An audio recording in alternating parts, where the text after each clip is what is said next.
बिस्मिल्लाहिर्रहमानिर्रहीम, अस्सलाम वालेकुम, welcome back to my YouTube channel it's Sam's biology. Dear students, आज की इस वीडियो लेक्चर के अंदर हम डिस्कस करने जा रहे हैं लाइट इंडिपेंडेंट रिएक्शन, जिसका दूसरा नाम केल्विन साइकिल या फिर हम इसको डार्क रिएक्शन के नाम से भी जानते हैं, और इसका तीसरा नाम C3 पाथवे है।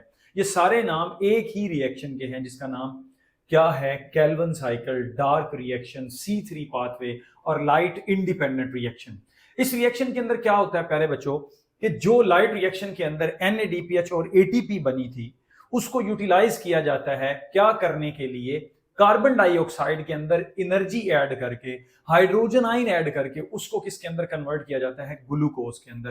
तो ये एक मल्टी स्टेप प्रोसेस है। ये सारे के सारे जो मैंने ऑलरेडी स्केच बना रखा है, इसकी फिलिंग अभी करते हैं इंशाल्लाह, ताकि आपको इसकी जो है ना प्रॉपर समझ भी आ जाए। ये जो रिएक्शन है ये 3 स्टेप्स के अंदर कंप्लीट होता है, और उसके बाद एंड पे मैं इसकी निमोनिक्स बताऊंगा आपको, ऐसे चुटकी में याद हो जाएगा। अच्छा जी, इसकी 3 फेजेज हैं। सबसे पहली फेज है कार्बन डाइऑक्साइड फिक्सेशन। मुझे ना ये हाथ पे चोट लगी हुई, इसलिए आज मैंने मार्कर जरा ना थोड़ा अजीब से स्टाइल में पकड़ा हुआ है। दूसरे नंबर पर क्या होती है? रिडक्शन। और तीसरे नंबर पर क्या होती है? रीअरेंजमेंट और regeneration of carbon dioxide acceptor. होता क्या है इस पूरे रिएक्शन के अंदर कि सबसे पहले क्लोरोप्लास्ट के स्ट्रोमा के अंदर, अगर मैं आपको इसकी लोकेशन बताऊं तो कहां पर होना है जनाब जी? केल्विन साइकिल है, और ये कहां पर होगा? Stroma of chloroplast. ये जी क्लोरोप्लास्ट के स्ट्रोमा में जो है ना वो हो रहा होता है। और इसके अंदर होता क्या है कि कार्बन डाइऑक्साइड जो है ना उसको फिक्स किया जाता है, और यहां पर एक एंजाइम है, द मोस्ट अबंडेंट एंजाइम, जिसका नाम क्या है? Rubisco. The most abundant protein on the earth जो आपके पास है वो कौन सी है? रुबिस्को है। अच्छा जी, ये कार्बन डाइऑक्साइड को फिक्स किसके साथ करेगा? ये करेगा पहले से मौजूद एक कंपाउंड है जिसका नाम है RUBP। RUBP, ribulose 15 biphosphate. आपके बुक पे बाई है, लेकिन एक्चुअली इसको बिस भी कहा जाता है। रिबुलोज 15 बिसफॉस्फेट कहूं या बाई कहूं, बात एक, ये परेशान नहीं होना आप लोगों ने। अच्छा जी, ये क्या है? एक 5 कार्बन वाला कंपाउंड है। 1 2 3 4 और 5। इसकी दोनों साइडों पर फॉस्फेट लगी हुई है, ये बात याद रखिएगा। दोनों साइडों पर फॉस्फेट है, इस वजह से इसको हम क्या बोलते हैं? बाइफॉस्फेट। 5 कार्बन वाला ये कंपाउंड है, और इसके मॉलिक्यूल्स कितने हैं? 3। तो 3 इंटू 5 कितनी होगी? 15 कार्बन। बस फिलहाल आपने ये याद रखना है। एट द एंड में ये सारी कार्बन आपको काउंट करवाऊंगा। और इसके अंदर क्योंकि मॉलिक्यूल्स कितने हैं? 3, तो बेटा 3 कार्बन डाइऑक्साइड को क्या किया जाता है? फिक्स किया जाता है। रुबिस को फिक्स करता है, तो एक 6 कार्बन वाला कंपाउंड बनता है RZ टेम्परेरी, जो कि फौरी तौर पर टूट के 3 कार्बन वाले स्टेबल कंपाउंड के अंदर जाता है, जिसका नाम क्या है?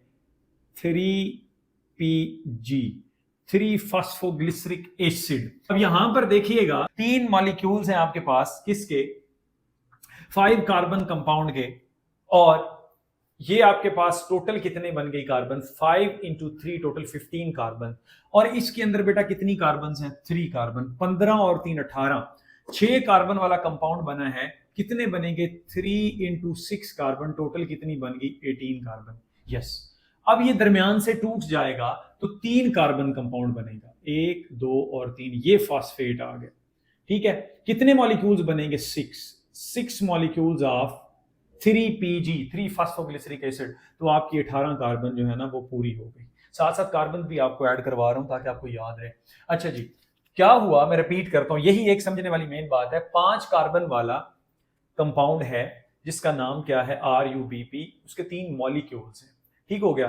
3 molecules of 5 carbon compound RUBP reacted with 3 carbon dioxide.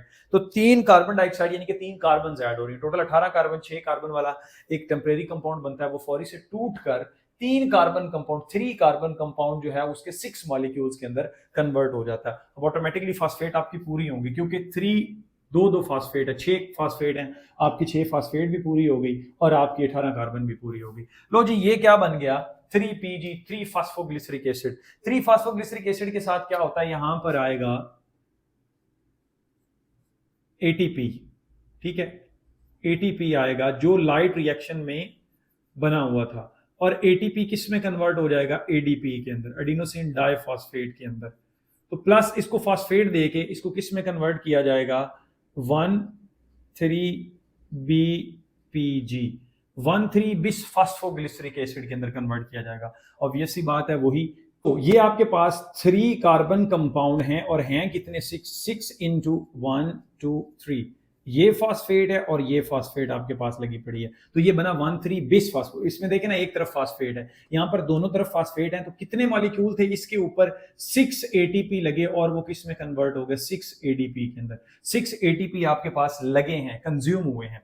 अच्छा, उसके बाद 6 आपके पास क्या बन गया 1,3BPG। अब यहां से क्या होगा, फॉस्फेट आयन 6 फॉस्फेट आयन निकलेंगे। अब आप हैरान होंगे कि सर जी इधर 6 फॉस्फेट ऐड क्यों किए गए। उसकी रीजन ये थी, इसके अंदर फॉस्फेट ऐड किया गया ताकि इसको एनर्जी रिच कंपाउंड बनाया जा सके, ताकि इसके अंदर क्या हो, NADPH जो है वो किस में कन्वर्ट हो सके, NADP पॉजिटिव के अंदर।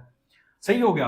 अब इससे क्या होता है, ये एक एनर्जी रिच कंपाउंड है, इसके भी कितने मॉलिक्यूल्स लगेंगे 6 molecule of NADPH, 6 molecule of NADP के अंदर कन्वर्ट होंगे। अब इसकी हुई है रिडक्शन, एडिशन ऑफ हाइड्रोजन, इसके अंदर हाइड्रोजन ऐड की गई तो ये किस में कन्वर्ट हो गया G3P के अंदर, ग्लिसरैल्डिहाइड 3 फॉस्फेट। वो ग्लिसरिक एसिड है, ये ग्लिसरैल्डिहाइड है। अब क्या होगा, इसके कितने मॉलिक्यूल्स बनेंगे 6 मॉलिक्यूल ऑफ 3 कार्बन कंपाउंड, और ये 1 2 एंड 3, ये 3 फास्फो ग्लिसरैल्डिहाइड, या G3P ग्लिसरैल्डिहाइड 3 फॉस्फेट भी आप इसको बोल सकते हैं।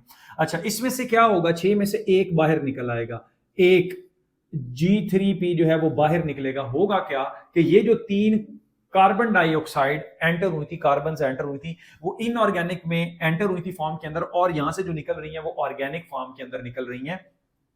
तो अब आप देख लें कि 6 में से एक नीचे गया तो पीछे कितने रह जाएंगे 5। अब देखिएगा, मैंने आपको कहा था कि ये 15 कार्बन आपने याद रखनी है। अब 5 molecules of 3 carbon into 5 into 3 is equal to 15 carbon. ये आपके पास साइकिल के अंदर 15 कार्बन रहेगी, 3 कार्बन जो है वो बाहर निकल गई हैं, 1 2 एंड 3, ये फॉस्फेट। ठीक है, G3P एक जो है वो बाहर निकल चुका है। अब क्या होगा, इसकी रीअरेंजमेंट होगी। जब इसकी रीअरेंजमेंट होगी तो ये किस में जाएगा, RUP के अंदर, रिबुलोज 5 फॉस्फेट। 1 2 3 4 5 कार्बन कंपाउंड है, ठीक है, 5 कार्बन, और इसके मॉलिक्यूल्स कितने आपके पास 3 मॉलिक्यूल्स ऑफ 5 कार्बन कंपाउंड है। ये इसके एक तरफ फॉस्फेट लगी हुई है, समझ आ रही है। अब हुआ क्या है कि ये 3 कार्बन कंपाउंड है, सही हो गया। यहां से आपने देखना इसके मॉलिक्यूल कितने हैं 5, इसको उलट कर दें, ये 5 कार्बन कंपाउंड होगा तो इसके कितने ओके, तो इस केस में भी आपके पास 15 कार्बन है, इस केस में भी आपके पास 15 कार्बन है, ठीक है। सो 3 carbon compound is converted into 5 carbon compound. अब हो क्या रहा है, 5 कार्बन कंपाउंड के 3 मॉलिक्यूल्स होंगे, लेकिन अब यहां पर एक और फॉस्फेट ऐड हुआ है। अब आपके ज़हन में एक और बात जा रही होगी कि सर यहां पर तो 5 फॉस्फेट रह जाएंगे, टोटल 6 फॉस्फेट थे ना, एक फॉस्फेट ये निकल गया, पीछे 5 मॉलिक्यूल 5 फॉस्फेट ये रह जाएंगे। तो यहां से प्यारे बच्चों क्या होता है, 2 फॉस्फेट इनऑर्गेनिक फॉस्फेट भी जो है ना वो निकल जाते हैं, और यहां पे क्या होगा, ATP आएगी और वो किसके अंदर तब्दील हो जाएगी, ADP के अंदर। बुक पर ये एरोज उल्टे लगे हुए हैं, ये बात याद रखिएगा, ये बात ध्यान से। तो ये इसके अंदर फॉस्फेट ऐड कर देता है। तो इस तरह से एक कैल्विन साइकिल जो है वो मुकम्मल होता है, और एक ग्लूकोज का मॉलिक्यूल बनाने के लिए 2 दफा कैल्विन साइकिल रन करता है। लाइक इस पूरे को आपने 2 से मल्टीप्लाई कर देना, 2x। इससे क्या होगा कि 3 कार्बन एक दफा, फिर 3 कार्बन एक दफा, तो 3 कार्बन G3P प्लस ये 3 कार्बन जो है ये मिलके क्या बनाते हैं, C6H12O6 बना देते हैं। ये ग्लूकोज वो है जो प्लांट स्टोर करते हैं। अच्छा, अब इसको याद करने के लिए मैंने बोला था कि एक की है वो अपने, एक निमोनिक्स है वो आपने याद कर लेनी है, वो है RUBI, रूबी, PG,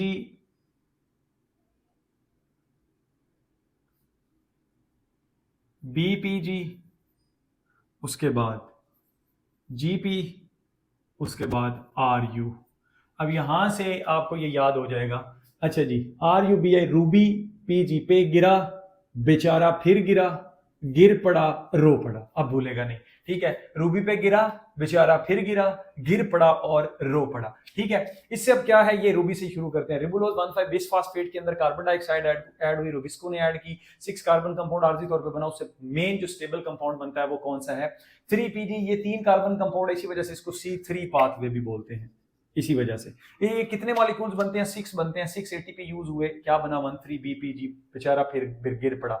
ये 3 कार्बन कंपाउंड है, 6 मॉलिक्यूल हैं, इसको इसके अंदर 6 मॉलिक्यूल्स ऑफ NADPH जो है वो ऐड होंगे, 6 फॉस्फेट यहाँ से रिलीज हो जाएंगे, तो क्या बन जाएगा G3P, ग्लिसरॉल्डिहाइड 3 फॉस्फेट। 6 मॉलिक्यूल बनते हैं, एक साइकिल से निकल जाता है, बाकी 5 साइकिल के अंदर रहते हैं और वो दोबारा से रीजनरेट होते हैं, आप कह सकते हैं शफल होते हैं, उसमें से 2 फास्फेट निकल के RUP के 3 मॉलिक्यूल्स के अंदर, और ये 3 मॉलिक्यूल्स 3 ATP को यूज करेंगे। यहां पर कितनी ATP यूज होंगी, 3 ATP। तो टोटल आपके पास 9 ATP और 6 जो है वो NADPH 1 G3P बनाने में, यानी कि एक साइकिल में इस्तेमाल होते हैं, इसको डबल कर देंगे तो 2 साइकिल बनाने में इस्तेमाल होंगे। सो ये था डियर स्टूडेंट्स आपके पास डार्क रिएक्शन में, उम्मीद करूंगा कि अच्छे से समझ आई होगी। Stay connected, thank you and अल्लाह हाफिज़।